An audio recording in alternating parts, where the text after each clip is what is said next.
look at yourself. How are you? In a vision in colour. Oh, thank you so much.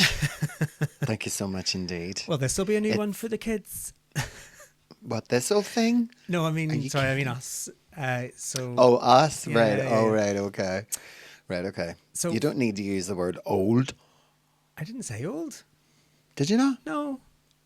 Oh, it was me that said this whole thing. Great. I'm losing my. I feel like Liza Minnelli, God love her. I'm losing my mind. So for So those I people am. that are just listening to us, for the very first time, we are recording the podcast, but we're recording the podcast visually. Yes. For no reason other than we're going to try and do more of these visual kind of podcasts. Isn't that right? Can we get an upgrade? So we're going to try this for a couple of episodes and see how we get on. Yep. But listen, this is one for the road. So I have got lots to catch up with you on. But Okay. first, tell me, how have you been? I'm really good, love. Unbelievably surprised at the strength of that storm. Oh, Storm Ayowyn? God, yeah. Oh my God. My heart goes out to everybody that suffered any form of kind of damage or any kind of. I mean, it was wild. It was absolutely wild. It Yes. was. Honestly, it was like a twister. Honestly, God, it's a twister. It's a twister. Honestly, it really was. I mean, and I was so glad that everybody took it seriously. Do you know what I laughed at, though? The day before, on the Thursday, they had all of Ireland on red alert. But when you looked at the map of Northern Ireland, it was amber. It was like, right, okay, so it's going to totally miss us, these over 100-mile-an-hour winds. It's just going to like blow all around Northern Ireland and head all up all around the north coast. And it's going to miss us completely. Did you have much damage? Yeah, a little bit. Much. It was stuff out the back. And do you know what I'm raging at? My little cable tail grey box that covered all the important cables at the front of the house for my TV and my Wi-Fi. Oh, blew the wee away. brown box from Virgin. Isn't that, it's like a It's plastic grey. thing? Oh, is yours grey? Mine's Yeah. brown. Mine's is grey. I need one. Because I've been using an old plastic thingy box, flower box. Jeez. You know, for planting flowers. Oh, well, you want to So, take care yeah. of that because they'll charge if they have to come out and repair that for you. I know.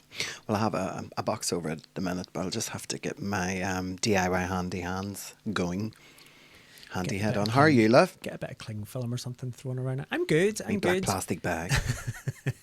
I'm good. As you Good. can see, my hair transplant, all of the hairs have been shedding. So they've all kind of Wow. fallen out. So this is post-surgery. But it's totally to be expected. And Yeah. I'm just looking forward to the next couple of months. So I am, and whenever it actually Perfect. starts to grow properly. You look gorgeous. Look, thank you very much. And so do you. Bloody gorgeous. You look I know. stunning. I know. I never need anybody to tell me. When people say to me, oh my God, Tina, you look amazing. And I always go, I know. Thanks very much. You know who I feel like? Do you remember the girl that used to work in the bar called her Deborah? Oh, Deborah Hamill. Rusty's friend? Deborah Hamill. Deborah Sarah, we used to call her. Deborah Sarah. That's who I feel like tonight. That's who I think I look like. A much older version of Deborah Sarah. Hello, pet. She's lovely, though. Have you seen her? God, the way I she's have lost. actually. I was DJing Wow. at a wedding not that long ago, and she was there. I was chatting away to her. She's looking well. She's a nurse now. I think she's a nurse now. She got a nurse. She a nurse. I think that's Wow. right. Uh-huh. Good for her. Good for her. And the weight she's lost, which brings me on to my next little bit of a topic, if we can touch on this. What are your thoughts on this, the new skinny jab? Ozempic, and then I think there's another one. Well, should we done a whole episode on that last week? I know we did, but I want to know your thoughts. Whatever works for you, great. Go for it. Oh, good for you. Me too. It's whatever tools work for everybody. I would never say no to a little prick every now and again. And I dare say that you do rarely say no to a prick every now and again. I said a little prick. Okay. I know you're sitting there sweating going, see if she takes this down that path. And this is our first visual podcast. This is it. We're not going to do these face live one-on-ones no more. See, because I can see myself and I know I'm gorgeous and I'm really starting to show off a wee bit. You know? But here, Audie. have you What? heard in the news this week? Mm-hmm. So, I don't know if you read about this, but Lidl has won a legal battle in Northern Ireland to open the very first in-store pub in an actual Lidl. And is it in Dungannon or somewhere? It's Dundonald. So Dundonald. yeah, so residents in Dundonald will soon be able to pop into Lidl for a pint or two after the High Court up here in the north approved plans for the pub actually to be located inside the supermarket. Inside the supermarket? This is a really weird concept. What do you think about this?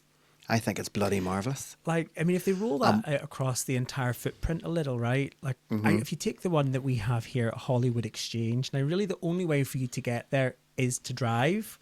Yep. So having a pub somewhere like Hollywood Exchange isn't really the smartest idea, because you're only going to have to rely on taxis, or you're going to potentially promote people who are going out to actually get their shopping. Listen, it's going to bring a whole new meaning to, listen, I'm going out to shops.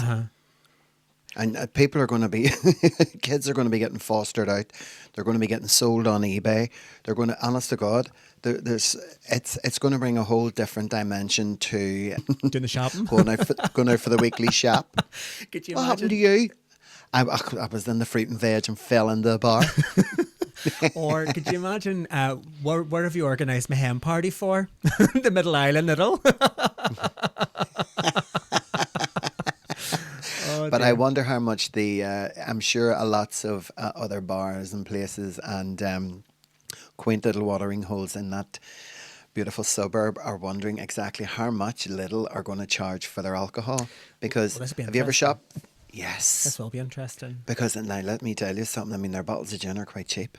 I think Lidl in general don't really sort of do those straw polls of what's the cheapest supermarket. It's normally Lidl or Aldi that normally come in against the likes of Morrison's, Asda, Sainsbury's and Tesco. So yeah, I think you could be onto something there. I think you could be right that you'd be able to get a pint. There's going to be cheap. Marta. Marta. Lidl have said that they're going to invest up to £410,000 into the project, and there'll be 45 seats inside the pub itself, along with its off sales. 45 seats for a bar in Lidl in Dundonald. Here, you may put a 3 or a 4 in front of that. But I mean, it is a weird concept. But I think, and the fact that they took it the whole way to the High Court as well just shows that they're serious about it. Absolutely. Because they're obviously venturing out in something that has never been done before, do you know what I mean? And they're just chancing their arm, and a High Court judge has thought, you know what? I'm fed up. Do you know what? What you will get is this. You'll get a lot. Do you ever see a husband with a wife and they're doing their shop?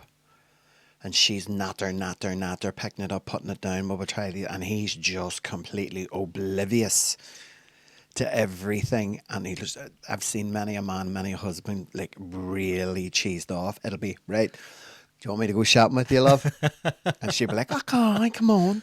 Right, we're going to go to Lidl and Dundonald, and the wife will be totally oblivious that there's this lovely brand new bar with only 45 seats and the shop opens at 8 o'clock in the morning. That husband's going to be there quarter to 8 to be at least in the first 30, and it'll be all men, I can guarantee you, because all the women will be around doing a shop, and I bet you it will be the speediest, quickest shop those poor women have ever done in their lives, because they'll not even get the head of the pint into between their lips, and they'll be like, right, Jay, come on.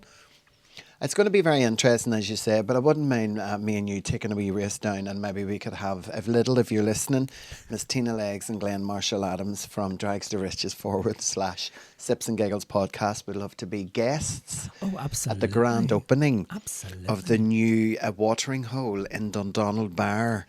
Lidl. I'd love it. I think it's going to be an interesting concept. I can't wait to see how it plans out, to be honest. Yeah. And whether the other supermarkets will follow suit. I mean, I think, of course they will. I think, if you think about it, though, if there's going to be an off license, perhaps maybe they'll be doing tasters and things like that. You can taste the off sales brands. Yeah. Maybe that's kind of what they're going for. Who knows? But yeah, interesting. We'll have to watch this space. I think that's going to be. Yeah. Well, I think it's the beginning of something weird, wonderful, but also wacky. Could you imagine being the barman or the doorman there? Yes. The doorman at Lidl. Yes. Oh my God, your heart will be broken. Your heart will be broken. Honestly, Me and you could get a wee part-time job, love. Oh, God, aye. I'd be on till 3, and then when you're finished doing the door at the bar, you bounce on my till and I'll go over, and then I'll take over. I'd love a wee hen party. Were you going for your hen party? Little. That's what I mean. Would you not be raging though if you had like somebody organising your 40th birthday or something like that, or some sort of I wish it was my 40th. some big celebration, and you end up in the in Lidl, in the pub. But I thought that was quite interesting. But yes, watch this space. Can't wait to hear all about it. Here, Yes. in other news, the Grammys were last night. Well, first of all, let's acknowledge the fact that Beyoncé finally won Album of the Year. Not only that, but she also won Country Album of the Year. So she made history. Yeah. She was the first woman in over 50 years of colour to win that album. And she paid homage to the previous winner. And I think her name was Miss Maya. Forgive me if I'm wrong. But did you see Beyonce's daughter, Blue? Blue Ivy, I did see photographs of her, yeah. Mm-hmm. She was with her on stage. Yeah, she's grown up, hasn't she? She was? I mean, the last time I seen her, Beyonce was standing at McDonald's and she was breastfeeding the wee thing, so she was. And Big Jay-Z, he was getting a double mac and cheese. She wasn't allowed any. I seen some of the fashion was a bit questionable, I have to say. And I'm not into fashion, so... No. Kanye West and his wife. Yes, Bianca Censori. So yes, they made a surprise appearance. God. Now there's a rumours apparently swirling that they were asked to leave. They were. But actually there was this I think this is a little bit of miscommunication. So I read an article that said that actually the Grammys have refuted the fact that they were asked to leave. Essentially what they done was they walked the red carpet, got into a car and left. They didn't actually attend the ceremony. So it was purely for headlines. Okay. And she was wearing that sheer dress, which was completely see-through. She had nothing on underneath. She was completely naked. I just, you know what? I watched it and it just made me feel extremely uncomfortable. Yeah, I'm sorry. Weird choice, isn't it? It's not even a choice. It just raises so many questions. And in today's society, you know, her doing that, and what is the purpose of that? How does that make women feel strong and safe and independent and secure? And you know, I just looked at it and I thought, why would you need to do that? Why would your husband stand beside you? Who asked you to do that? Whose idea was that? Where did that come from? You know. You're not even invited to the venue. You're not even, the event. And yet you rock up to the venue. Your wife wears a big mink fur coat for a start, which is completely wrong. And then you do that. Now, to be fair to Kanye, he moved out of a lot of the photographs to give her moment. So I don't know. No, I know where you're going. I know what you're going to say. But I just, you know, playing devil's advocate and all of this, I don't know whether or not actually, you know, he's trying to give her moment. Do you know what I'm saying? Well, I would have given him about 3 seconds. The minute she dropped her coat, I would have walked clean over and would have went on his jaw. I would have went, take you and take that poor love and put her coat on her and get into a taxi and get the out of here. Because I would have. Did you see? So enough about Bianca. Did you see Jaden Smith, who waltzed into the Grammy red carpet with like a demure black Louis Vuitton suit? And did he have a bird cage? It's like a castle. An actual castle on his head. The bird cage? Like an actual castle. Again, obviously trying to grab headlines and whatever. I mean, we're clearly talking about it, so it's worked. But I mean, like some of the choices, you know. Some of them are ridiculous, and I think obviously they're not going to win an award. They're not even going to get a mention, and they're working hard for these companies, and they need to advertise them, so they need to be as ridiculous as possible. Do you know what I mean? But when you are royalty, you know, like Beyonce and Jay-Z and all that kind of stuff, and I looked at Beyonce last night and I thought to myself, you know, when she was, sorry, when I was watching the news today, first of all, when I actually spied Blue Ivy, I thought, my God, it is. And then, but what I found really weird, Jay-Z was sitting way behind her.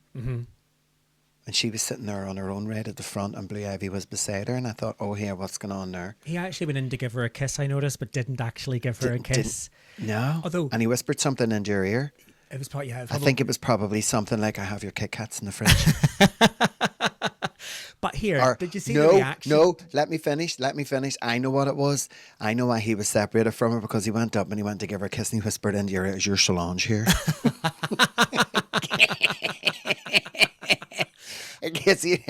Casey near got the shape bit out of him again, like that time in the lift. Do you remember? Yeah, I did. But did you see her reaction whenever she was announced as the winner of Best Country Album? She's now became an internet meme. Like, if you want to sort of like her complete disbelief. And I guess I understand her position, because she's been up for so many awards for so many times. Yeah. Like, she's been up for Album of the Year so many times and never won it. And of course, there was that infamous Kanye West thing that happened in 2011 where he snatched with Taylor Swift. Yeah, he snatched the award out of Taylor Swift. So she's been up for it so many times. I'm guessing that in her mind now she's kind of just used to, I guess, not winning. You know, we're not going to win this, but you know what? Let's just go. Let's all dress up. Let's get the limos out. You know what I mean? I'm going to bring a child with me, because me and her dad's not talking at the minute. Yeah. But I want to create a family unit kind of sort of persona. Do you know what I mean? And if your dad comes near me, text your Auntie Solange. Get her right here. Do you know what I mean? Big Solange is sitting up at the back, so she has her arms folded, watching every move Big Jay-Z makes. Do you know what I mean? Yeah. She's ready to jump at tables and rip a head clean off his shoulders. So Chapel Roan, so she also won as well. I don't know, did you hear her speech? So she gave a kind of a long speech about artists and wanting record companies to support artists in particular whenever they're starting out. She was signed and then dropped during COVID, and she didn't have health insurance or anything else. But so she's basically made a plea, but she basically stood with like a book, and she had read off her entire speech. So much that she had to put her award down to turn the page, because she's reading it off this book. But her, along with Charlie XCX, were decorated on the night as well. But I think I read that Beyonce is now the most decorated artist ever on the Grammys. All time. She's won now 38 Grammys. That's incredible. Isn't it? You know, but also here, and you know what, not forgetting, did you see Lady Gaga? I did. Yeah, she made a Did you hear a new song? Yes, Abracadabra. I did. Abracadabra? Yeah, Very catchy. Oh, the kids are going to love it. I agree. Oh, they're going to love it. And you know what? If I can just touch on this, I was watching a snippet. You remember you sent me the other day about Bianca Del Rio? Oh, yes. And when she was talking about, she was being interviewed, and I love her, so harsh. She's so open and raw. And it's not that there's so many drag queens now. She said that there's too many drag queens. And I kind of sort of, when I seen Gaga today, and I thought, it's all your fault. Gaga. It's all your fault. But I love Gaga, because I was watching her when she was watching Beyonce accept her award, and she had tears in her eyes, and I thought, that's not lovely. I love that sisterhood. Sisters supporting sisters. I love that sisterhood, and that's 100%. Genuine to me, because I don't want to make this about myself or anything, but last year when I won my massive award at the Belfast Pride Awards for my contribution to my country, I know how Beyonce felt.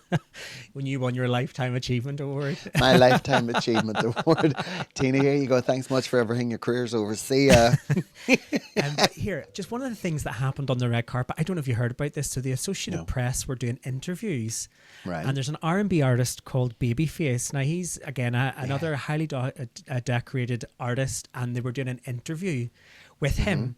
And there was two girls that were doing the interview, and as Chapel Roan was walking by, one of the girls was talking to Babyface. He was in the process of speaking, while the other girl started shouting, Chappelle, and literally interrupted Babyface's interview just so they could get an interview with Chapel Roan. Now, there was a lot of high-profile artists came out basically saying, like, this is so rude, it's so disrespectful. And I'm actually inclined to agree with them. It's kind of like... Me too. You know, you don't invite somebody over for an interview and then go, oh, there's somebody better, see you later. Like, you just don't do that. Yeah. And you don't do that on one of the biggest award shows on TV while there's a camera rolling. Like, you definitely don't do that.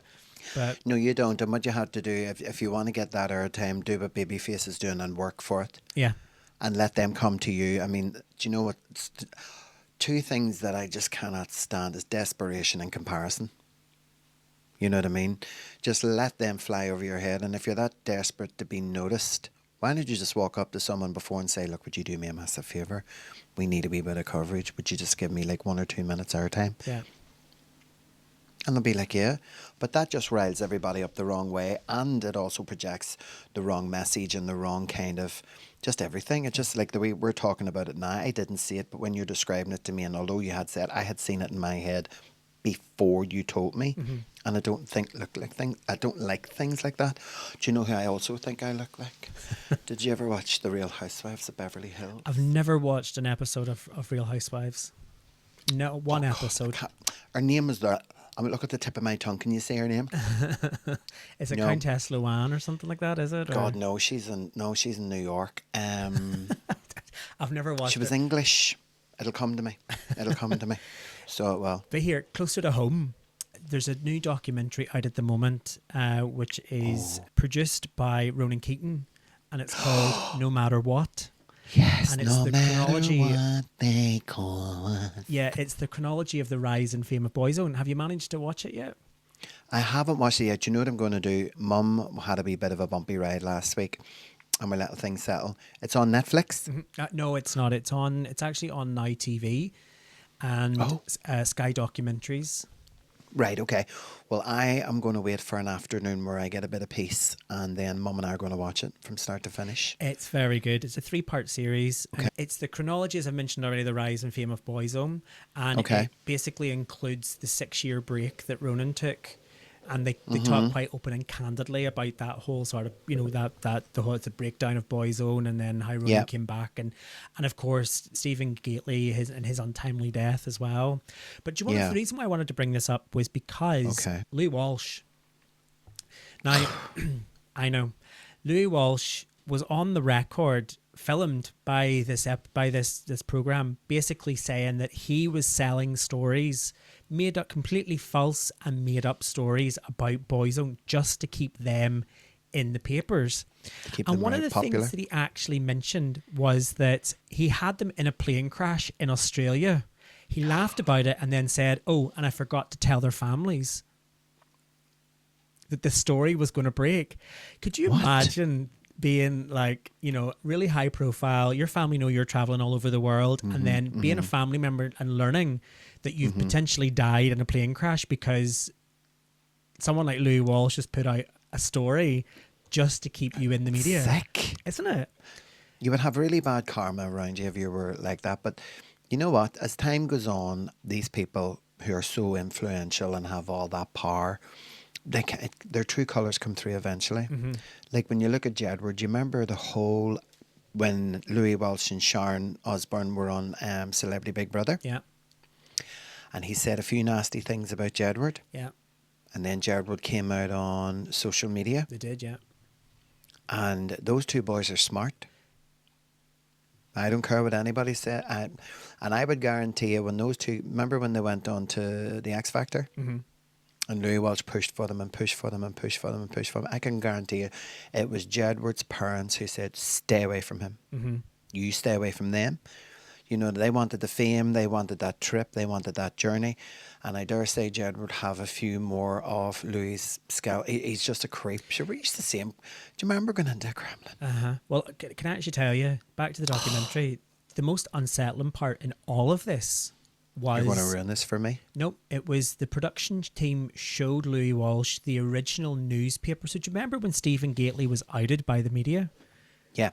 And he had to basically do like an expose of like Louis was shown the original article like during this episode. So it's not like a flashback. This was very recent, and basically the production team showed him the original newspaper. He basically took the newspaper and went, "Oh, world exclusive! Wow, I love it. Oh, it's so good to see it." And he got the front page. Like he was, even now, he's still, basically like going, this is the best thing ever. Like there's literally stinking no remorse, there's no regrets. And I think he said if he was to do it all over again, he would do it but worse. Like the man is I'm not surprised, Glenn, love. Dangerous. I'm not surprised. But anyway, You for know? anybody that's wanting to watch it, as I've said already, Boyzone, no matter what, it's aired on Sky Documentaries and it's now streaming on Now TV as well. Give it a watch. Definitely worth a watch. Sure, when I entered the X Factor in 2012, and I just kept getting through, and then I had to walk away because I couldn't be annoyed with all the harassment and the groping and the touching, and I wouldn't have got a night's sleep, you see. Well, I mean, now, was that just from you? Were you Yeah. groping and... And the reason why I think I sounded so good because all the voices inside my head, all my friends, you see, because it works for me, love. Do you know what I mean? So that's what I believe in. And I just thought to myself that day, do you know what, Tina, it's not for you, love. You're better off in a backstreet bar with a wee microphone in your hand, being a tiny bit cheeky, but a whole lot funny. Just as you said that, so during the week, I sent you on TikTok... Bunch of flowers? No flowers. Help me, I'm poor. You making fun of me, Riz?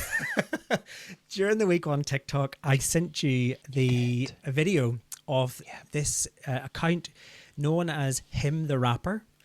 And during that video, he was going on a bit of a rant. It has to be my favourite video of all time. And actually, he's done a couple more since. But He is. the general premise is that he's given off because he's been critiquing people on TikTok. I say people, he's been critiquing the queens on the current series of RuPaul's Drag Race. And people have been commenting back on him saying, who are you to be critiquing drag queens? You're not a drag queen, or whatever it was. And he read them for filth. He did. What's your view on that? Because, you know, I've spoke about this quite a few times on here, and it's probably made me a little bit unpopular because of my opinions. But right. Well, I think today's society, younger society, is it's not their fault because they are controlled and ruled and dominated by social media. Mm-hmm.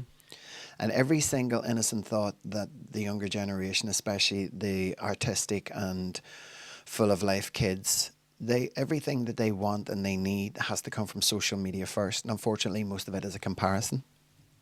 So there's very little organic and originality, anything, do you know what I mean, coming through these days. And this is a result because there are so many entertainers and drag queens and different terms and pronouns and all that kind of stuff. And I think they're all wonderful. I think they're all good. But when it doesn't last too long for them, they can't handle that kind of sort of, not rejection, but, you know, why? But what? And I think... But what's your view on the likes of me as a non-drag artist critiquing a drag... You have every right. A drag artist who... You know what? I think that was the kind of the point that I was trying to get across. I think what he was getting at was, and I was going to come to that point, because of when you're looking and you're putting yourself out there, you're putting yourself on social media, you're going for these big shows, and you get on them big shows, and it just becomes so much the same. Mm-hmm. It really does, and they all look gorgeous, and they all look amazing, and they all look the same. So you say you or Joe Blogs or whoever else is watching this, and he happens to comment, show me something different. I want to see something new. Or that's just your opinion and you're perfectly entitled to that. If you want to put that in social media like someone else wants to put their act on social media or audition for a TV, and the backlash being that, who do you think you are? I'm someone who's watching you. You're putting yourself out there. Yeah. And you have to take it. It's people, it's like I'm a customer. Like I'm the one that's coming to your into the bars to buy drink, to actually keep you employed. So that's it. You know, it's a cycle at the end of the day. Just because I'm, you know, and it's that, as this guy, Him the Rapper, said, you know, he was basically saying that he was there back in the day before Drag Race. You know, he rubbed shoulders with drag queens. You know, he loves... He was a dancer, a trained dancer and choreographer, and done his backflips, cartwheels, and I mean his spiel was magnificent. Oh, very good. And he was summed it up perfectly. I just thought, that if you're going to put yourself out there and you're going to present yourself on a stage, then you need to be open to people critiquing you. It doesn't make you a lesser person, and it's not about trying to demoralize or demean you in any way. It's just, it's an opinion. That's my point when I'd say that the conditioning comes from social media, and all the kids are learning from social media, but no one preps the younger ones for disappointment or failure or how to take it on the chin. Yeah. When someone doesn't like your act or someone has a point to make, you know, it's just the same as they come up to you and say, I didn't really like what you said there. You could say to me, what did I say? And I say, well, you said such and such. Did I hurt your feelings? Yeah, well, I'm really sorry. No, it's all right. Forget about it. But because it's in print, because it's, you know, other people can see what is being said, which is an opinion. And I think he was perfectly right to turn around and say, oh, hold on a wee second. Just because I don't do drag doesn't mean to say I don't know about drag. And then he went off on that marvellous spiel, which, by the way, I might give a wee spin myself. And I just want to prove to the kids that 57, I've still got it, you know. Definitely do. You definitely do. So just bringing it back, because we're almost out of time, but I just wanted to very quickly touch on. We are, yeah. It's only one for the road. Got a main episode next week. But just to bring it back quickly, Eurosong. So as you know, we are now into Gay World Cup season. Eurovision is Gay Christmas. It's Gay Christmas, because again, leave it to the gays to have more than one Christmas in a year. Eurovision is due to take place in May, and the songs have been released by the Late Late Show on YouTube for Eurosong Ireland. Okay. So there's 6 artists on there. Now the final song has yet to be chosen. It's going to be chosen live on February 7th at 9:35 p.m. Irish time. But we had a listen of those songs. Do you remember? And I mean, what do you think? There was, out of the 6, would you say that there was sort of the young lady? What was her name? So you're talking about Emmy, Like a Party. Emmy. Yes. I love her. It was a bop, wasn't it? It was more than a bop, Donna Marie. It was the kind of song where the first time you hear it, you will fall in love with it and you really, really like it, because it's just Eurovision. To me, that's what Eurovision is all about. Stop trying to be so different. Stop trying to, do you know what I mean? When I heard it for the first time and you played it last week, and I thought, oh my God. And you played 6 songs. We did play 6 songs, yeah. And fair play to everybody who went for it, you know, and it was great. No, and I'm applauding. Well done, well done, well done, well done. But that is my go-to. I thought, yeah, a little bit of a dance. Because if I walked into the bar, if I walked into a club, or I was in my car and it came on, I'd whack it up, turn the windows down so everybody else could hear it, and they'd be all like, oh my God, there's Tina in another stolen car. What's she listening to now? But it is, and I think that's one of the things that... It's a wee beauty. With Eurovision songs, I mean, it is all very subjective, right? My choice in music is completely different than yours and so on. But... Not necessarily. But, well, I mean, you're probably right, actually. You know, I think we have very same taste in music. Honey, you just won't admit that you love your cheese. I'm happy to admit I love cheese. Oh my God. On like episode 2 of this podcast, I admitted how much I love Britney over Whitney. Do you remember? And I got pulled over oh my coals God. for that. Yes. Yes, and you still never told anybody, and all our wonderful, faithful, long-standing, loyal customers and our Patreon lovers, who your favourite drag queen crush is. I can't tell you, because it would... I want to bring that back. Break hearts. But let's wrap up the Eurosong entry chat here. So there are 6 contestants in. I think we are in agreement. We really like Emmy as a bop. It has that kind of club longevity. I get that it probably won't stand out if there's another 4 or 5 songs that are the same, because that tends to be the Eurovision boppiness. Yeah. But it would have longevity, I think, and it would be one of those ones that people would continue to play in the bar after the contest is finished. But I should just shout out, the other contestants are Niall and his song Growth. There's another act called Adji and their song Run Into the Night. They're a duet. We've also got an artist by the name of Rialta and her song Fire. We've got another song by the artist Bobby Arlo, and it's called Power Play. Now that Power Play song, I have to say, you remember that was the one that I described as if you were walking through like a nightclub in somewhere like Germany. It's like that really sort of Eurobeat kind of, it's really clubby. It was a great song. And then finally, she's back representing and throwing her hat into the ring is none other than Samantha Mumba. Samantha Mumba, yeah, body to body. So she's superstar. She's through. I think that was Jamelia, was it not? She's a superstar. Yes. Samantha Mumba, yes, has threw her hat into the ring with her song "My Way." I mean, fair play to every single one for doing it. We have our choice. We have our pick, and I'm sure other people will disagree with our choice. I couldn't care less. Here's hoping that Emmy gets through. Or Yeah, Bobby because Arlo.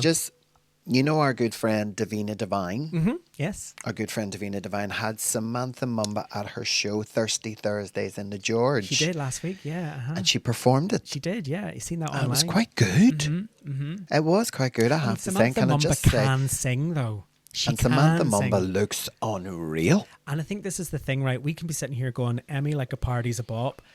The studio version sounds great because it's produced, but she'll probably get onto live TV, as most of them do, and it just doesn't translate. Yeah. You know? That's the worst thing. That is the worst thing. Here, let me ask you this before we go sticking with Eurovision. What is your number one all-time favourite Eurovision song? Tattoo by Loreen. Really? And that's a very, very easy choice for me. And I'll tell you why. It's the song that we managed to go to Eurovision. I think I mentioned before. We managed to get to Eurovision in Liverpool when she won with that. And that, anytime I hear that song, it invokes so many great memories of just us being away, being in Liverpool, being out in the clubs after where the DJs were playing it on repeat. And again, this is back to my point about Emmy like a party. You know, when you're actually in the Eurovision village or when you're out in the bars wherever Eurovision's being hosted, you want a song that everybody can dance to in the club. And I think that would be a particularly good one. Whether it would win, probably not. But, you know, anyway, they're not going to send an act that's not going to be there wanting to win. I get that. But, I don't know, Eurovision's so fickle nowadays, isn't it? Yeah, it really is. My favourite would have to be Viva Victoria. Oh, yeah, Dana International. Yeah, I remember that. It was Israel. Oh. I think it was like 1996 or something, wasn't it? Yeah, and then I also really, really love Phoenix. Rise Like a Phoenix. Rise like a Phoenix. By Conchita Wurst. Can't forget Oilaba. Bit of Waterloo. Here, what about Bucks Fizz making their mind up? That was in the early 80s, and I remember when they won that because our house had burnt down on the Falls Road and we were living down in the Grosvenor. And I remember when they won it and everybody was out in the street dancing to it because everybody turned their TVs all up at the same time when they won it, making your mind up. She didn't win, but I have to give it to Regina G. Oh, just a little bit. And here, again, there's the proof. That whenever I was growing up, I didn't actually realise that song was a Eurovision song. It was one of those songs that they played on a Friday night at a disco. Yeah. And I didn't realise it was a Eurovision song. And that's back to my point that I've just made about Emmy. It's like you want one of those songs that will transcend the competition and still be hanging around in 20 years' time.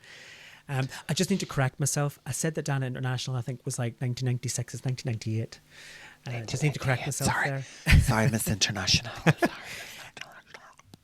But Tina, that is all we've got time for. But before we go, we do have a question. Sip and share. And it's a voice note that's came in following up the episode that we did around my hair transplant. And this question comes in from Anna. Glenn, I'm listening to your podcast because I'm getting caught up and I have a question about your podcast. Because Tina's saying about you could go to Harley Street and it could go wrong with the top end surgeon, which is totally true.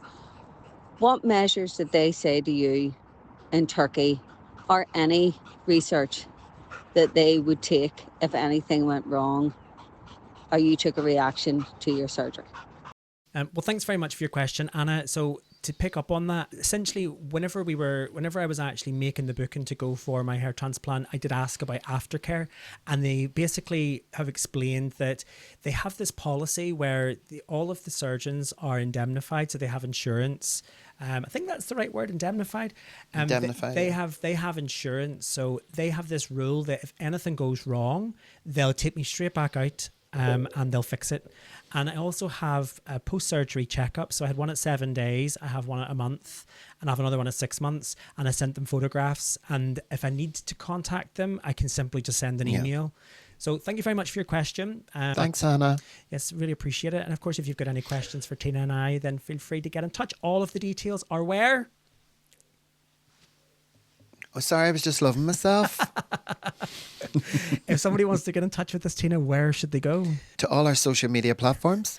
You'll find them all in the episode's description. I just can't get over how stunningly beautiful I am. Great. Yeah, totally. Well, Lexi, what's next week? Monday. Next week we have another visual episode. We have another visual episode. Do we have a special guest? We do. Dun, dun, dun, dun, dun, dun. Ladies and gentlemen, prepare yourselves. Who have we got? We have a Mr. Eddie McGuinness. He joins us and he's talking about his festival, the Outing Festival. Wow. So be sure to tune in. That's for that. Eddie McGuinness from Dublin. It is, yes. Uh-huh. Oh, he's lovely. I've known Eddie for quite a long time. He's been around a few corners like myself.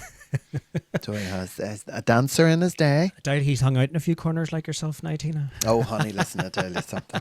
If you haven't hung out in an old corner, you're nobody. You're nobody. Honest to God. Well, I hate it when they say it because I love RB Mondays. RB Mondays are great. And I love the upgrade of going visual. Well, So I do. And thanks be to God that I had this mini stepladder to my right-hand side that I could hook my microphone up to. and of course, for those people that are listening still to us via Spotify or Apple Podcasts or wherever you get your podcasts, head on over to just our... want to say thank you for continuing to listen to us. Sometimes I totally forget. Yes. But if you want to watch the visual episode, you can follow us on Patreon. It's free to sign up to Patreon, but there are paid memberships that get you extra perks. And you can also look at us on YouTube as well, at our YouTube channel. All of our handles, all of our social medias is G&T Sips and Giggles or at G&T Pod. And send us in some questions, ladies and gentlemen, on WhatsApp, voice notes, or even email. All the details are there. All you have to simply do is just get in contact with us. Ask us anything you like. It doesn't need to be anything at all. Ask us when Tina's coming back to work. Well, I think that secret's already out of the bag, Tina. I think. What's Drags to Riches got planned for the spring and the summer collection? Ooh, check it all out on dragstoriches.show. And even Christmas. I mean, how many bookings have we got for Christmas already? I know. I know. Jingle bell, I know. jingle We're bell. already planning for the rest of the year. But look, I know. so fabulous to see you as always, Miss You Legs. too, my wee love. Until next time, keep sipping and keep giggling. But Chin, chin. chin.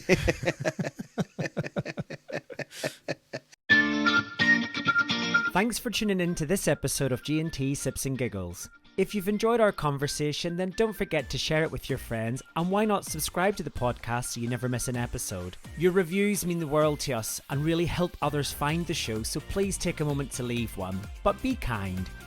If you'd like to support the podcast, why not consider joining us on Patreon? For the cost of a drink a month, you can listen to episodes early, access exclusive digital content, and get discounts to upcoming G&T shows. Your support helps us keep the conversation flowing. Cheers, we'll see you next time. Chin chin.